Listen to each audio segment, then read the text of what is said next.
আমরা গেছিলাম একটু মহাজন দাদার দোকানে, তো এখন আসার পথে নিয়ে আসলাম দই, চিড়া, মুড়ি সকালে খাওয়ার জন্য। আর এইটুকু তো হ্যাঁ, তারপরে মাল অর্ডার দিয়েও যাব, এগুলো বাড়িতে যাবে।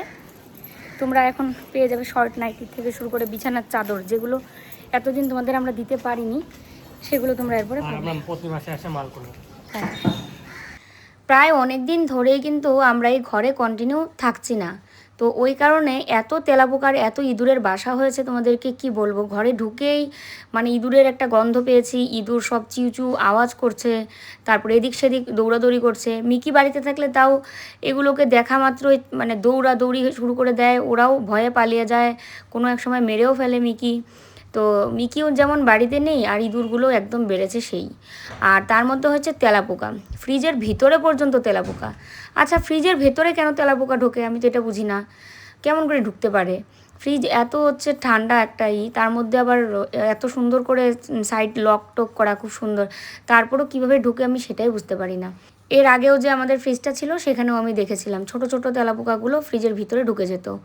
তো যাই হোক, এদিকে দেখো চিড়া মুড়ি সব মানে রেডি করে নিচ্ছি, সকালবেলা খেয়ে তারপরে বাকি যা কাজ করার করব।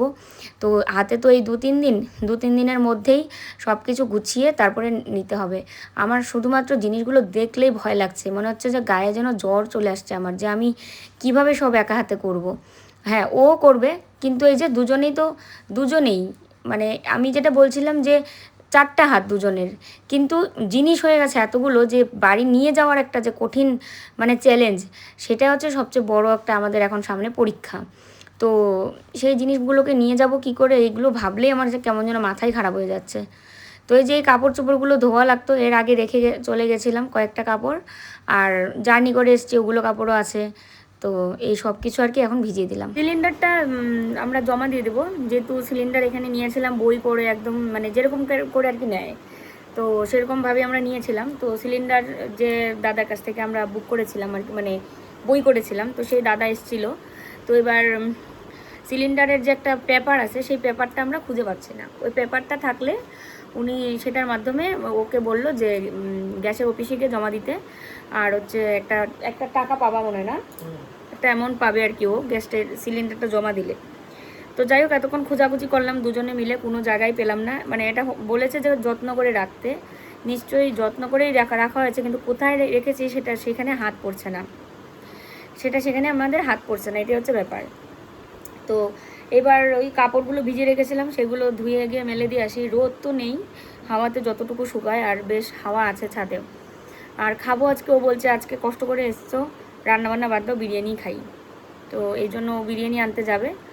আর এদিকে এই কাজগুলো করছি, গোছ গাছের কাজটা ওকে বললাম যে করব কোন সময়, তো ওই দিদিটা আসবে তো দেখতে।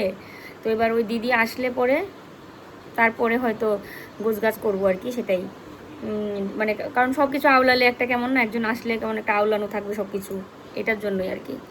এদিকে ভিডিওটাও এডিট করে নিলাম, আর মার সাথে একটু আগে ভিডিও কলে কথা বললাম।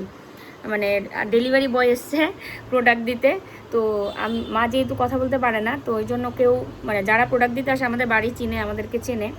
তো তারপরে দাদাকে বলেছিলাম যে দাদা একটা ভিডিও কল দিন, আমি আমার শাশুড়িমাকে বলে দিচ্ছি। তারপরে মার সাথে কথা বললাম ভিডিও কলে, সব কিছু ঠিকঠাক আছে নাকি। প্রচুর বৃষ্টি হচ্ছে ওদিকে, পাশের বাড়িতেও মানে পিসিদের সাথে কথা হয়েছিল, তো তাই বলছিল যে প্রচুর বৃষ্টি হয়েছে বাড়িতে ওইদিকে, একদম এত বাজ পড়েছে, মানে কি বিশাল অবস্থা। তো এখন যখন কথা বললাম ভিডিও কলে, তখন দেখলাম যে না, বৃষ্টি নেই, কিন্তু ওয়েদারটা কেমন ড্যাম আর কি। তো চলো কাপড়গুলো ধুয়ে মেলে দিয়ে আসি আগে। কাপড় ধুতে যাব, তার মধ্যেই নেমেছে প্রচণ্ড পরিমাণে বৃষ্টি। এই দেখো অনেক বৃষ্টি, আর বাজও পড়ছে খুব। এই দেখো কেমন গুড়গুড় আওয়াজ। তো কেমন করে আর কাপড় ধুই এখন, কাপড়গুলো ধুয়ে তো মেলতেও তো আমার, বাপরে সব উড়িয়ে ফেলে দিচ্ছে।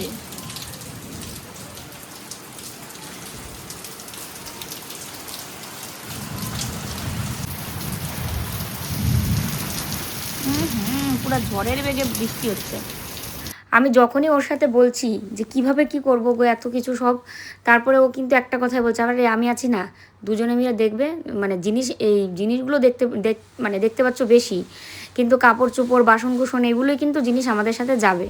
আর বাকি জিনিসগুলো যদি আমাদের ব্যবস্থা হয়ে যায় তাহলে তো আমরা রেখেই যাব, বিক্রি করে দেব, তাহলে তো আর কোনো সমস্যা নেই। তবে টিভিটা আমাদের সাথে যাবে, টিভি বাইক এগুলো তো যাবে, তার মধ্যে কিছু কিছু কন্টেনার যাবে, এগুলো বাড়ি থেকে নিয়ে এসেছিলাম, আমার বাড়িতেও তো প্রয়োজন আছে। তো 2-3টা ঘর ঝাড়ু দিয়ে নিলাম, ঝাড়ু দিয়ে এতগুলো নোংরা বেরিয়েছে সব। আর ঘরটা মুছারও দরকার ছিল, কিন্তু এখন আর মুছবো না, ছেড়েই দিলাম, আবার কি আর ঘর মুছবো। কত টাকা ফেরত? 250। মাত্র 250 টাকা। 250 কেন? উফ বাবা, এই যে ও 2450। 2450 টাকা তুমি তোমার ওই নাম্বার দিয়ে দেবে, তোমার নাম্বারে ওরা ট্রান্সফার করে দেবে। আমি নাম্বার দিয়ে পাশে, তাই তো? আইডিবিআই ব্যাংকের পাশে গ্যাসের দোকানে যাও, ওই রিক্সাওয়ালাকে বললে রিক্সাওয়ালাই তোমাকে। মানি ব্যাগ নিছো?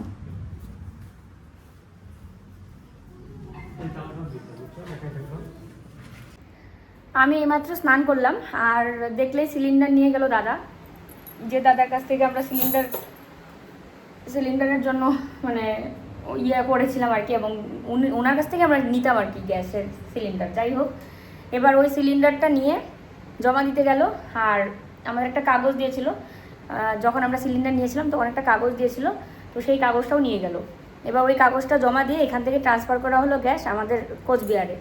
এবার এখান থেকে আবার কিছু টাকা হয়তো ব্যাক দেবে, ঘুরিয়ে দেবে, তো সেই টাকাটা আবার ওখানে যদি আমরা জমা করি তখন ওখান থেকে আমরা আরেকটা সিলিন্ডার পাবো। মানে মোটামুটি আমাদের 2টো সিলিন্ডার হয়ে গেল, এবার ডাবল সিলিন্ডার হলো মনে হয়, এটাই তো মনে হচ্ছে।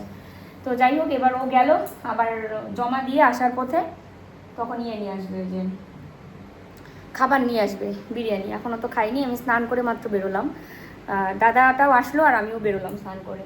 যাই হোক, বাইরে তো অনেক বৃষ্টি হয়েছে, ওয়েদারটা ঠান্ডাই আছে।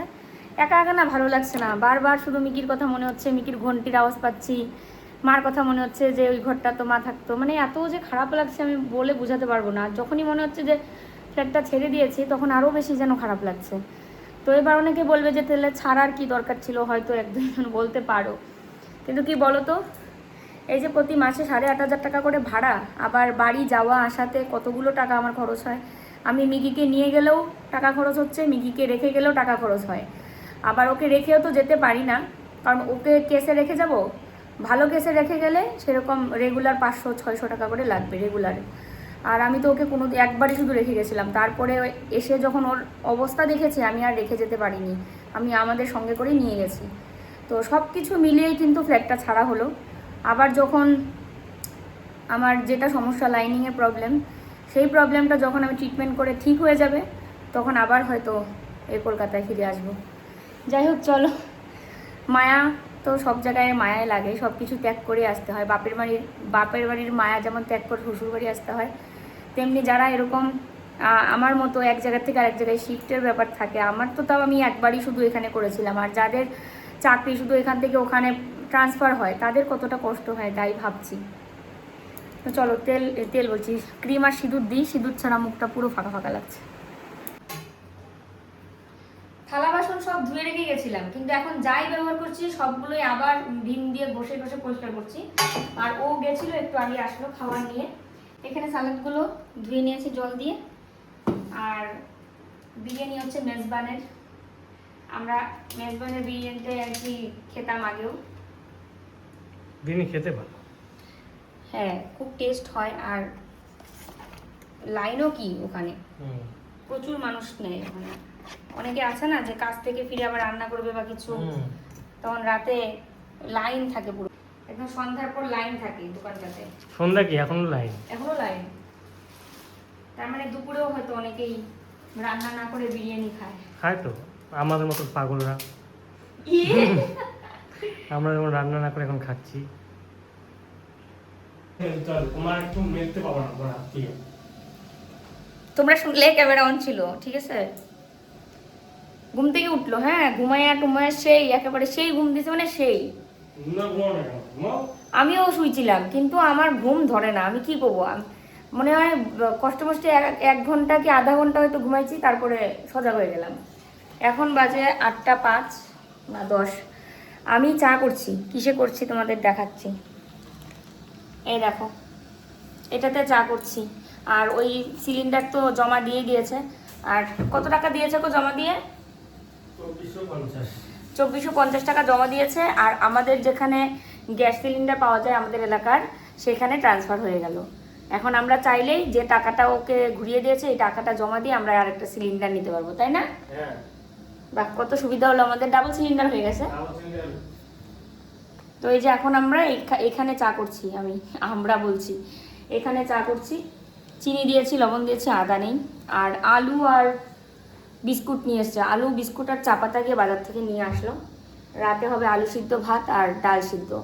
বিরিয়ানি খেয়ে ওর কিচ্ছু হয়নি ঠাকুরের কৃপায়, ও সুস্থ আছে, সমস্যা হয়েছে আমার, আমি খেতেই তো পারিনি। যতটুকু বিরিয়ানি দিয়েছে 3 ভাগের 1 ভাগ খেয়েছি, 1 ভাগ ওকে দিয়েছি, আরেক ভাগ ফেলে দিয়েছি, এমন একটা অবস্থা। মাংস তো এতগুলো মাংস আমি মনে হয় ফেলে দিয়েছি। তো এমনিতেই হচ্ছে লেগ পিস ছাড়া ওই দেখবে বিরিয়ানির মাংসটা একটু ছাপা ছাপা কেমন যেন লাগে। তো খেতে পারিনি ঠিক মতো, খাওয়ার সময় কেমন করছিলাম বুঝতে পারছিলাম যে আমার এটা ঠিকঠাক হজম হবে না। তো গ্যাসের ওষুধ খেয়েছি, আধা ঘন্টা হয়ে যাবে আর এদিকে চা করছি, তারপরে চা বিস্কুট খাবো।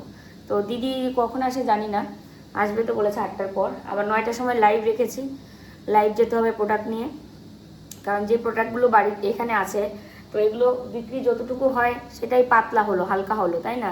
এগুলো সব নিয়ে আমার বাড়ি যাওয়া খুব টাফ। ওই জন্য এই কদিন এখানে শুধু এটাও না, আমরা নতুন প্রোডাক্টও এনে এখানে লাইভ করার ইচ্ছে রয়েছে। তো চলো চা পাতা দিয়ে চাটা নামাই। দিদিকে ফোন করেছিলাম, তো দিদি তো আসার জন্য রেডি। 8টার সময় দিদির দোকান বন্ধ হয়, মানে আমরা যেখান থেকে আর কি মাল আনি ওই দাদার দোকান। তো এবার মানে 8টার বন্ধ হয়, 9টার সময়, 8টার সময় দিদির ছুটি আর কি। তো দিদি দাঁড়িয়েছে দিদির হাজব্যান্ডের জন্য। তো ওই দাদা আসলেই একবারে আর কি দুজন আসবে। তো ওয়েট করতে করতে আমরা এদিকে চাও খেয়ে নেবো এখন।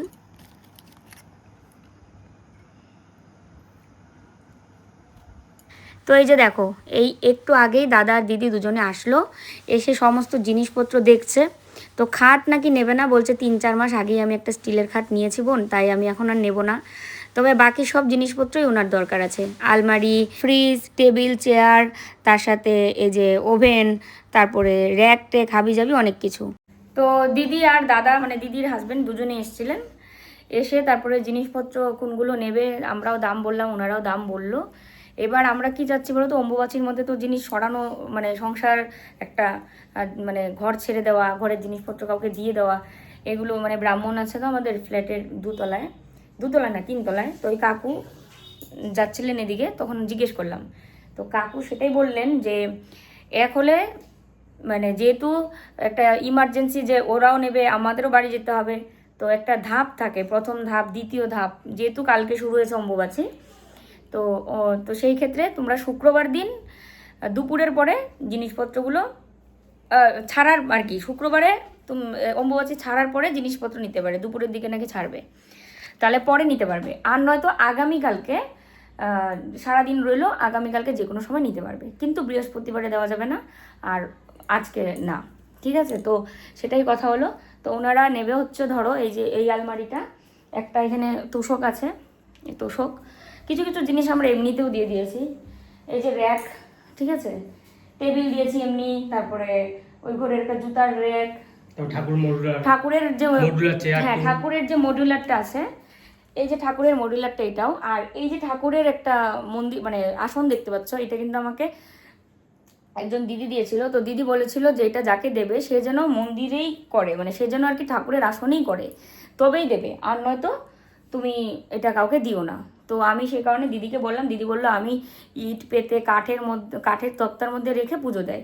তাই আমি বললাম তাহলে তুমি এটা এমনি নেবে, এমনি দিয়েছি ওনাকে। তো এমনি এর মধ্যে কী কী আছে বলো তো, জুতোর র্যাক, তারপর ঠাকুর ঘরের এই যে মডুলারটা দেখতে পাচ্ছ, ঠাকুরের আসন, তারপরে এই ঘরে যে টেবিল আছে, র্যাক আছে, টুল আছে, চেয়ার আছে, এগুলো সব এমনি আমরা দিলাম। আর এই ফ্রিজটা নেবে, তো ফ্রিজটা আমরা যতটা দাম বলেছিলাম ততটা মানে দিতে চাচ্ছে না আর কি, দিদিদের বলছে যে আরও মানে কম। তো বুঝতেই পারছো, একটা মানে যে কিনবে সেও দাম কমায়, আর যে বিক্রি করবে তারও লস হয়, এরকম হচ্ছে ব্যাপার। তো একটা মোটামুটি আমরা দাম বলেছি, দিদিরাও দাম বলেছে। এখন সেই ক্ষেত্রে এখনো পর্যন্ত ফাইনাল কিছুই হয়নি, মানে নেবে যে ফাইনাল, কিন্তু কত টাকা দেবে বা কিছু সেটা কল্লোলের সাথে কথা হয়েছে, আমি জানি না, আমি শুনিও নি। আর এই আলমারিটাও নেবে, খাটটা একজন কাকু নেওয়ার কথা, খাটটা ওনারা নেবে না, কারণ হচ্ছে খাট ওনাদের আছে 3-4 মাস আগে নাকি স্টিলের খাট কিনেছে। ফ্যানও নেবে না, মানে এই যে এই ফ্যানটা, টেবিল ফ্যানটা নেবে, তো সেই ক্ষেত্রে এই খাটটা একজন কাকু নেবে বলেন, মানে এখন কাকু কাকিমার সাথে বুঝে তারপরে জানাবে আর কি। যাই হোক, খাটের সঙ্গে তো ফোম আছে, তোষক আছে। জানো তো, প্রত্যেকটা জিনিসের দাম যখন বলছে বা কাউকে বলছি, আমার না বুকটা ফেটে যাচ্ছে, এটা সত্যি কথা। একটা আশা নিয়ে এসেছিলাম তো, আর ভেবেছিলাম অন্য কিছু। তো জিনিসপত্র বিক্রি করা, ঘরের জিনিসপত্র বা এক জায়গা থেকে সম্পূর্ণ ত্যাগ করে অন্য জায়গায় যাওয়া, এটা যে কতটা কষ্টের। ওই বাড়িতেও যখন ফ্রিজটা বিক্রি করেছিলাম আমার খুব কষ্ট লাগছিল, কিন্তু কিছু করার নেই। অনেকে বলছিল যে ফ্রিজটা খারাপ হয়ে যেতে পারে, যেহেতু 8 বছর হয়ে গেছিলো, আর যেহেতু আমরা কলকাতায় থাকবো, তো সেই ক্ষেত্রে তো কী হবে বলো তো, যে ফ্রিজটা যদি নষ্ট হয়ে যায়, কারণ বন্ধ থাকবে, আর বন্ধ থাকলে ইলেকট্রিক জিনিসপত্র কিন্তু নষ্টই হয়ে যায়। তো সেই ক্ষেত্রে ফ্রিজটাও বিক্রি করতে হয়েছিল। সেটা আমার বাবু টাকা দিয়েছিল অর্ধেকের বেশি, আর বাকিটা কল্লোল দিয়েছিল, দুজনে মিলে কিনেছিল। তখন আমাদের অতটাও মানে আর্থিক দিক দিয়ে আমরা সচ্ছল ছিলাম না। মানুষের তো সবসময় সমান দিন যায় না, তখন আমরা একটা ঘর করছিলাম, পাকা ঘর করছিলাম। তো সব মিলিয়ে ভীষণই কষ্ট লাগছে আমার, যে এত জিনিসপত্রগুলো মানুষকে দিয়ে একমাত্র টিভিটা যাবে আমাদের সাথে, টিভি আর হচ্ছে বাইক। কিন্তু আনার সময় অনেক জিনিসই নিয়ে এসেছিলাম ধরো, তো সব জিনিস তো নিয়ে যাওয়া সম্ভব না সাথে করে। তবে এরপরে যখনই আমি শিফট করব বা যখনই আমি ফাইনাল ট্রিটমেন্ট করতে আসব, তখন আমার যেটা সমস্যা, যে আমার লাইনিং আসছে না, সেই লাইনিংটা ঠিকঠাক মতো না আসলে আমি আমার বাড়ি থেকে কোথাও গিয়ে নড়ছি না। আর এত জিনিস কোনোদিনও কিনবো না। তোমাদের কথা সঠিক হলো, তোমরা বলছিলে এক সময় যে এত জিনিস কিনো না। আসলে কি বলো তো, আমি নেগেটিভটা ভাবিনি। সবাই বলছিল না যে পজিটিভ ভাবো, পজিটিভ ভাবো, আর আজকে পজিটিভ ভাবতে নিয়ে কিন্তু আমি এত কিছু করেছি। যে পজিটিভ কী ভেবেছি, 2 বছর 3 বছর লাগবে তো ট্রিটমেন্ট প্লাস প্রেগনেন্সি জার্নি, তারপরে যেটাই হোক একটা সুস্থ সন্তান যখন আসবে পৃথিবীতে, তার ভবিষ্যৎ সব কিছু আমি কলকাতাটাই মানে ভেবে রেখেছিলাম যে এখানেই স্বপ্ন করবো। কিন্তু যখন দেখলাম যে আমারই কোনো এটার ইয়ে নেই, মানে কোনো গ্যারান্টি দিতে পারছে না যে এটা কতদিনে লাইনিং আসবে, কি সমাচার, তো সেই ক্ষেত্রে আমি কি করে আরও এখানে পড়ে থাকি। আর আমার যেখানে থাকলে ইনকাম এবং যেখানে থাকলে আমি সব টাকা পয়সা দিয়ে সব ম্যানেজ করতে পারবো, সেই জায়গায় তো থাকা ভালো। তো বিজনেস প্লাস আমার ব্লগিং দুটোই গ্রামে থেকে সম্ভব।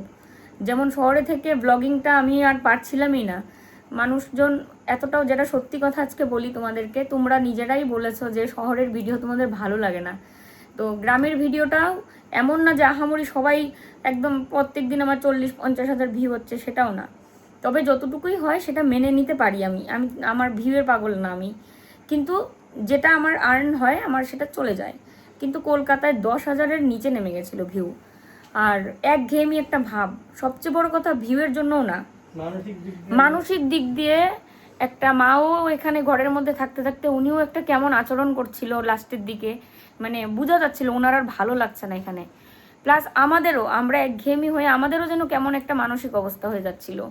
আর মিকিটার কথা কি বলবো, ও তো বলতেই পারে না, ওর তো অবশ্যই গ্রামই ভালো। এখানে ও শুধুমাত্র ঘরের মধ্যেই থাকে, আমরা যখন ছাদে নিয়ে যাই তখনই যায়। তো যাই হোক, সব কিছু মিলিয়ে কিন্তু আমরা এই সিদ্ধান্তটা নিয়েছি যে না, ফ্ল্যাটটা ছেড়েই দেবো। এবং জিনিসপত্রগুলো নিয়ে যাওয়া, অনেকেই বলছো ছোটা হাতি করে নিয়ে যেতে, আমরা এগুলো প্রচুর দেখেছি, অনেক খোঁজখবর নিয়েছি যে ছোটা হাতি বা বড় হাতি যেটাই লাগুক না কেন, ওই 35 থেকে 40 হাজার টাকার কমে না সব জিনিসপত্র নিয়ে যেতে। তো 35 থেকে 40 হাজার টাকা দিয়ে যদি আমি জিনিসপত্র নিই, তার থেকে বরং তো নতুনই আমি একটা ওখানে কিনতে পারবো এই টাকা দিয়ে। তো এই জন্য আর কি। যাই হোক, আমার সারাটা দিনই শুধু এটাই মনে হচ্ছে, এবং কলকাতা এসছি থেকে আমার এইটাই বারবার মনে হচ্ছে যে অনেকটা স্বপ্ন আশা নিয়ে এসেছিলাম, কিন্তু সেই আশাটা মানে এখন হলো না।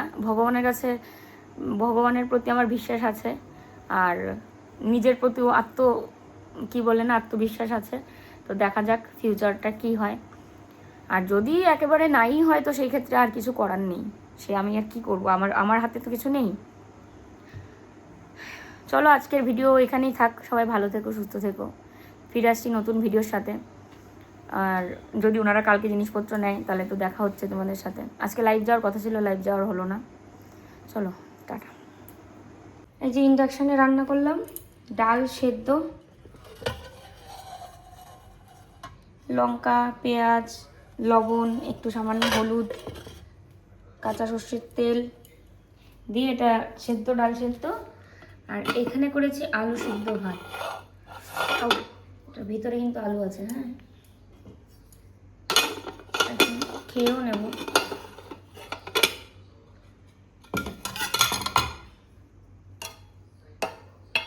ছোট গ্যাসটাতে আলু সিদ্ধ ভাত করেছি। মা, আলুগুলো কোথায় গেল? সব নিচে পড়েছে সব। এই যে আলু।